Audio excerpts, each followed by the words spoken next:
When I got home, the cruiser lights washed my street in pulsing blue.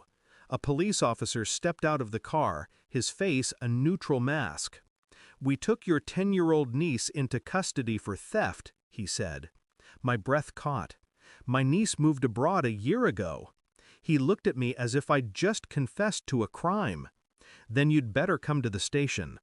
I drove behind him in silence, hands locked at 10 and 2 on the wheel, my mind trying to reconcile the impossible.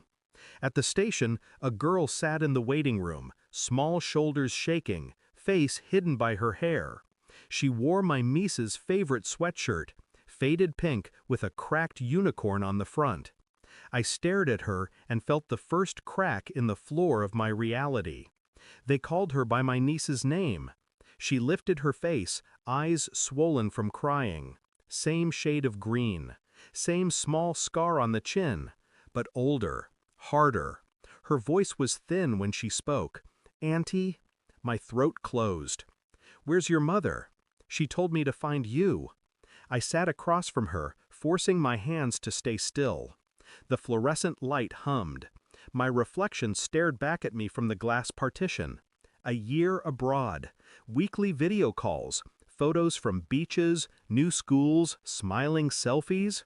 My sister had built an entire reality from pixels, and I'd believed her.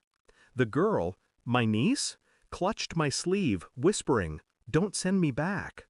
The officer explained she'd been caught stealing food from a corner store. She had no ID, only my number written on a scrap of paper. The paper was in my sister's handwriting. That night, I took the girl home. She slept curled on the couch, fists tight like she expected someone to grab her. I opened my laptop and began digging. Flight records, school registrations, bank statements. The story unraveled quickly. My sister's move abroad had been nothing but filters and old vacation pictures recycled to keep me fooled.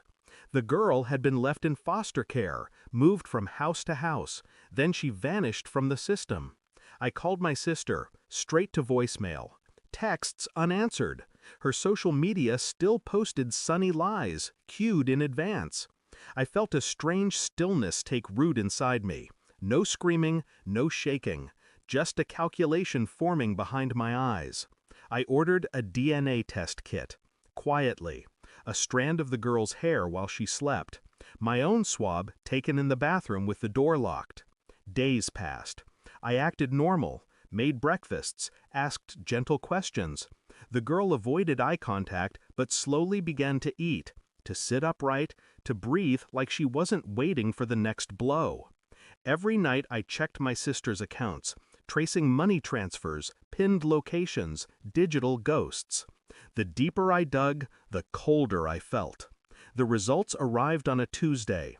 The envelope felt heavier than paper. Inside, confirmation. The girl was my niece, and her mother, my sister, had been living 2 towns over with a new partner using a different name, running scams through child welfare checks. I printed the evidence, bank transfers, emails, fake school records. That night, after putting the girl to bed, I drove to the address I'd traced. A small house with yellow siding and a porch light flickering like a bad alibi. My sister opened the door, her face a blend of shock and contempt. She was thinner, her eyes darted. Behind her, a man watched from the kitchen doorway. "You," she whispered, "you weren't supposed to." I handed her the file. She flipped through it, hands trembling, each page a blade. "You left her," I said. "You lied to me every week." I didn't shout, I didn't plead. I'd already filed a report. Copies of everything sent to social services, to the bank, to the state fraud unit. She tried to close the door. I placed my foot against it, calm, unyielding. "She's with me now," I said. Her mouth opened, closed, opened again. "You think you're better?" "No," I said, "just not you." I slid the custody papers across the threshold. Emergency guardianship granted. Court date pending. "You built your little life on lies," I murmured. "Consider this the demolition notice." The man behind her stepped back, face draining. She clutched the papers like a drowning person clutches water. I turned and walked away without looking back. The girl was asleep when I got home, one hand still clutching the stuffed rabbit I'd found in my attic. I stood over her for a long time, feeling the weight of the night slide off me. I thought about my sister, her new name, her new man, the careful architecture of her deception collapsing under its own weight. No pity, no tears. I'd learned something about myself in the quiet hours of investigation. I could be as relentless as gravity, as patient as erosion. I closed the door softly and sat in the dark living room, listening to the girl breathe.